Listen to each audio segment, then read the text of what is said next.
السلام علیکم ناظرین، میں آج نماز کے بارے میں ایک ایسی اہم بات آپ کو بتانے جا رہا ہوں جو آپ کے لیے جاننا بہت ضروری ہے اور اس پر عمل کرنا بھی بہت ضروری ہے۔ دیکھیے، بہت سارے لوگ بہت تعداد میں مسلمان نماز پڑھتے ہیں، عالم بھی پڑھتے ہیں اور کم پڑھے لکھے بھی پڑھتے ہیں، اور جو عالم نہیں ہیں وہ بھی پڑھتے ہیں۔ عام آدمی بھی نماز پڑھتا ہے، عالم فاضل بھی پڑھتا ہے۔ لیکن نماز پڑھنے کے بارے میں آپ کو یہ بتا دوں کہ اگر نماز کے معاملے میں دل حاضر نہ ہو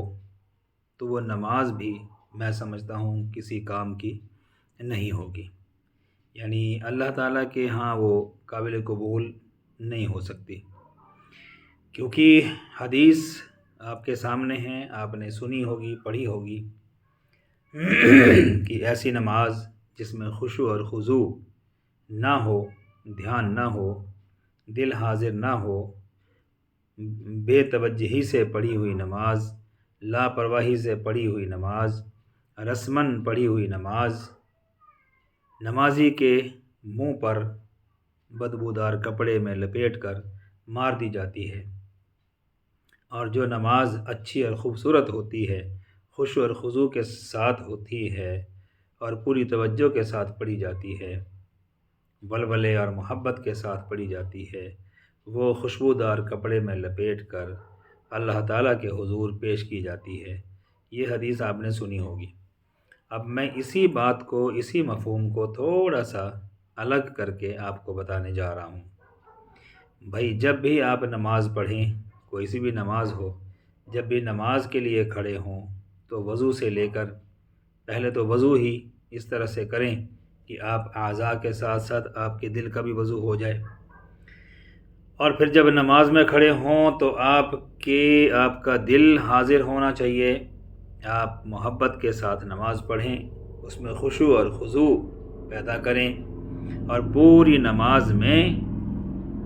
متوجہ رہیں اور دھیان رکھیں اور پورا خیال رکھیں کہ اللہ تعالیٰ مجھے دیکھ رہا ہے،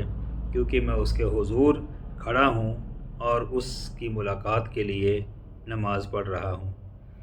تو اگر تو آپ کا دل حاضر ہے، حضوری ہے پوری، اور اسی کیفیت کے ساتھ آپ نماز پڑھ رہے ہیں، قیام آپ کا ٹھیک ہے، پڑھنا آپ کا ٹھیک ہے، اس میں محبت ہے، ولولہ ہے، اور یہی خیال اور دھیان ہے کہ اللہ تعالیٰ مجھ کو مسلسل دیکھ رہا ہے، مجھ سے کوئی بے ادبی نہ ہو جائے، میرا خیال یہاں وہاں نہ بھٹکتا رہے اور میں نماز پڑھتا رہوں عادتاً، جیسے کہ عادت ہوتی ہے، تو بھائی ایسی نماز اللہ تعالیٰ کے یہاں، اللہ تعالیٰ کو نہ تو مرغوب ہے، نہ اللہ تعالیٰ کو اس کی ضرورت ہے۔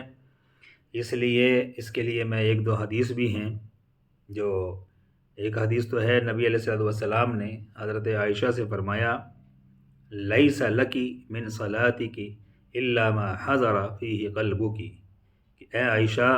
تمہارا نماز میں اتنا ہی حصہ ہے جتنی نماز میں تمہارا دل حاضر رہے۔ تو اس کا مطلب یہی ہوا کہ جس نماز میں ہمارا دل حاضر ہے، پوری توجہ اور پوری محبت اور ولولے کے ساتھ پوری کیفیت بنی رہے نماز کی، اور دل حاضر رہے، نماز ہی میں دل لگا رہے، باہر خیالوں میں نہ بھٹکے، بیوی بچوں میں نہ بھٹکے، کاروبار میں نہ لگے، اور پوری نماز آپ ایسی پڑھیں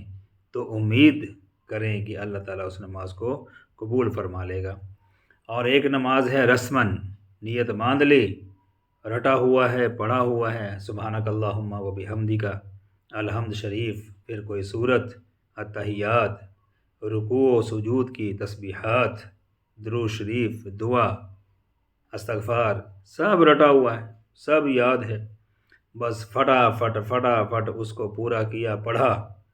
اور سلام پھیر دیا۔ نہ یہ خبر کہ میں نے قیام میں کیا پڑھا، اس کا مطلب کیا تھا، میں قیام میں تھا تو میری حالت کیا ہونی چاہیے تھی، جب میں نے رکوع کیا تو میری کیفیت کیا ہونی چاہیے تھی، رکوع میں نے کیا پڑھا، اس کا مطلب کیا تھا، میں اپنے رب سے کلام کر رہا تھا، میں اپنے رب سے ملاقات کر رہا تھا، کچھ نہیں، بس وہ جیسے عادت بن چکی ہے، وہ رسماً نماز کو پورا کر لیا، تو ایسی نماز کو ہم تو نماز نہیں سمجھتے۔ دوسری بات ہے ان الصلاۃ تنہا عن الفحشاء والمنکر والبغی، بے شک نماز روک دیتی ہے بندے کو بے حیائی اور فحش باتوں سے اور لغو کاموں سے اور بیہودہ بکواس سے یا برا کام کرنے سے، کسی کی غیبت، چغلی یا ظلم کرنے سے، یعنی ہر برائی سے نماز بندے کو روک دیتی ہے۔ تو بھائی جو بھی نمازی ہیں، عالم ہو یا غیر عالم، ذرا غور کرنا کہ ہم 30 سال سے یا 25 سال سے یا 40 سال سے نماز پڑھ رہے ہیں، تو کیا یہ برائیاں ہمارے اندر سے نکلیں؟ ہم صاف ہوئے ان سے، ہمارا دل اور دماغ صاف ہو گیا، ہمارے میں سے یہ فحش باتیں اور یہ لہو و لعب اور یہ جھوٹ اور بے ایمانی اور جتنی بھی برائیاں انسان میں ہو سکتی ہیں، کیا ہم ان سے پاک ہو گئے؟ کیا وہ ہماری نکل گئیں؟ کیا نماز ہمارے کام آئی؟ کیا نماز نے ہمیں اچھا بنایا؟ کیا نماز نے ہمیں درست کیا؟ کیا اس نماز نے ہماری ان برائیوں کو نکال دیا؟ آپ جب غور کریں گے، سوچیں گے، تو آپ پائیں گے کہ میرے اندر سے یہ چیزیں تو اب تک نہیں نکلیں، تو اس کا مطلب ہے کہ وہ نماز میرے کام نہیں آ رہی، نماز مجھے فائدہ نہیں دے رہی۔ تو جب نماز فائدہ ہی نہیں دے رہی، تو بھائی صاحب اس کے پڑھنے سے فائدہ؟ ہاں، اتنا ضرور ہے، نہ پڑھنے سے پڑھ لینا بہتر ہے۔ چلیے ایک بندہ نماز تو پڑھ رہا ہے، کیا پتہ کوئی ایسا سجدہ دل سے ہو بھی جائے، اللہ قبول کر لے، لیکن یہ ایک کہنے کی بات ہے، ایک دل کی تسلی کے لیے کہا جا سکتا ہے، حقیقت اس میں کچھ نہیں ہے۔ لہٰذا آپ میری بات سمجھ گئے ہیں، اور یہ سننے کے بعد آپ ضرور یہ کوشش کریں کہ آپ کی نماز ایسی ہونی چاہیے کہ اس میں آپ کا دل حاضر رہے پوری نماز میں۔ اور حضور علیہ السلام نے فرمایا جب نماز پڑھو تو تمہاری کیفیت یہ ہونی چاہیے کہ تم اللہ تعالیٰ کو دیکھ رہے ہو۔ اگر اتنا نہ کر سکو تو یہ تو ضروری خیال کریں کہ اللہ تعالیٰ مجھے دیکھ رہا ہے۔ تو جس طرح ہم کسی بڑے آدمی، بزرگ یا کسی افسر کے سامنے ادب سے کھڑے ہوتے ہیں، ادب سے بات کرتے ہیں، تہذیب کے دائرے میں بات کرتے ہیں، اسی طرح سے یہی گمان کر کے آپ اللہ کے حضور کھڑے ہو کر نماز پڑھیں، تاکہ وہ نماز خوبصورت ہو۔ کسی بھی بادشاہ کو آپ کوئی چیز ہدیہ کرتے ہیں یا کوئی کنیز پیش کرتے ہیں، تو وہ کنیز اگر تو خوبصورت، صحیح، سالم، پوری کی پوری مکمل ہوگی، خوبصورت بھی ہوگی اور اس میں ساری خوبیاں موجود ہوں گی، تبھی وہ بادشاہ آپ کی دی ہوئی کنیز کو قبول کرے گا اور اپنے حرم میں رکھے گا۔ اگر وہ کاڼی یا بہری یا اندھی یا لنگڑی یا لولی ہوگی تو اسے بادشاہ کیوں قبول کرے گا؟ تو جب ایک دنیا کا بادشاہ ایک بھدی اور ایک بے ڈھنگی یا ایک برائیوں والی کنیز کو، کمیوں والی کنیز کو قبول نہیں کرتا، تو اللہ تعالیٰ ہماری اس لنگڑی، لولی اور بے توجہی سے پڑھی ہوئی نماز کو کیوں کر قبول کرے گا؟ بس یہی سوچ کر آج ہی سے اپنی نماز کو درست کریں، نماز کے اندر خشوع و خضوع پیدا کریں اور اس میں دل لگانے کی کوشش کریں۔ میں یہ نہیں کہتا کہ خیال نہیں آتے، خیال آتے ہیں، من بھٹکتا ہے، لیکن یہ ایک مشق ہے جو آپ کو کرنی ہے، جس سے آہستہ آہستہ ان خیالات کو دماغ سے دور کرنا ہے اور صرف نماز میں لگانا ہے۔ ایک بہت ہی اہم بات میں آپ کو بتانے جا رہا ہوں، اور یہ ایک مکمل، ایک کیا کہنا چاہیے، ایک قاعدہ ہے جو آپ کو بھی ماننا پڑے گا کہ ایک ہی وقت میں دل میں دو خیال جمع نہیں ہو سکتے۔ یہ مکمل ترین بات ہے، اس میں کوئی شک نہیں، یہ ایک قاعدہ ہے، ایک قانون ہے کہ ایک ہی وقت میں دل میں دو خیال جمع نہیں ہو سکتے۔ اگر آپ کے دل میں اللہ تعالیٰ کا خیال ہے، نماز کا خیال ہے، تو دنیا کا خیال نہیں گھس سکتا، اور اگر دنیا کا خیال چل رہا ہے، کسی بندے کا، بیوی بچوں کا، مال و دولت کا، کاروبار کا، پیسے کا خیال چل رہا ہے،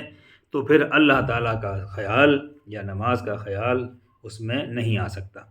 اس لیے کوشش کریں کہ جب آپ نماز میں کھڑے ہوں تو دل میں سے دنیا کے خیال نکال کر صرف اور صرف نماز میں اور اللہ تعالیٰ کی طرف دھیان لگا دیں، خیال کریں، اور جب بھی کوئی خیال دنیا کا آوے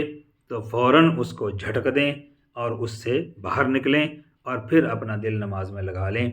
تو اس طرح کی مشق اگر آپ نے شروع کر دی تو انشاءاللہ کچھ عرصے کے بعد آپ کی نماز اچھی ہو جائے گی، وہ دل والی حضوری والی نماز ہو جائے گی، آپ کا دل حاضر ہو جائے گا، پھر آپ کو عادت پڑ جائے گی دنیا کے خیالوں کو دور دفع کرنے کی، اور آپ اچھی اور صاف ستھری اور مکمل اور قبول ہونے والی نماز پڑھنے لگیں گے انشاءاللہ تعالی۔ والسلام ورحمۃ اللہ وبرکاتہ۔